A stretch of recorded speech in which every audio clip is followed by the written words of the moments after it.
लोकसभा चुनाव 2024 में अब कुछ ही दिन बचे हैं। ऐसे में राजनीतिक पार्टियां तैयारियों में जुट गई हैं। भारतीय जनता पार्टी ने तो मेवाड़ से चुनावी शंखनाद कर दिया है। हाल ही में उदयपुर, बीकानेर, जोधपुर में कार्यकर्ता सम्मेलन हुआ, लेकिन कई स्थितियों में देखें तो भाजपा के लिए मेवाड़ खास है।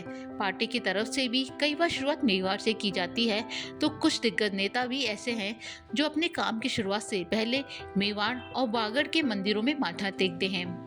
राजस्थान विधानसभा चुनाव में भारतीय जनता पार्टी की तरफ से चुनावी सभा की शुरुआत मेवाड़ से हुई थी। प्रधानमंत्री नरेंद्र मोदी ने उदयपुर में पहली चुनावी सभा की थी।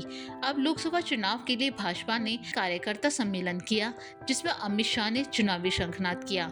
सम्मेलन में 3 शहरों में उदयपुर के लोग भी शामिल थे। इसके अलावा भी मेवाड़ और वागड़ में कई सभाएं हो चुकी हैं। इसके पीछे 2 बड़े कारण हैं। विधानसभा की स्थिति देखें तो यह 28 सीटें हैं, वहीं लोकसभा देखें तो 4 सीटें तो है ही, साथ ही गुजरात और मध्य प्रदेश का भी चुनाव होता है। बड़ी संख्या में आदिवासी वोटर हैं, इसलिए राजनीतिक रूप से देखें तो भाजपा की तरफ से मेवाड़, वागड़ को ज्यादा तवज्जो दी जाती है।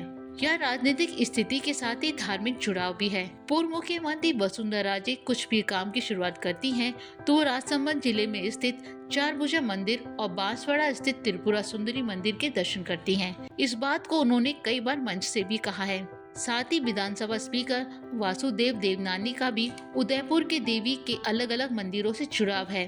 वो वैसे तो दौरे पर आते हैं ही, लेकिन नवरात्रि में विशेष रूप से दर्शन करने आते हैं।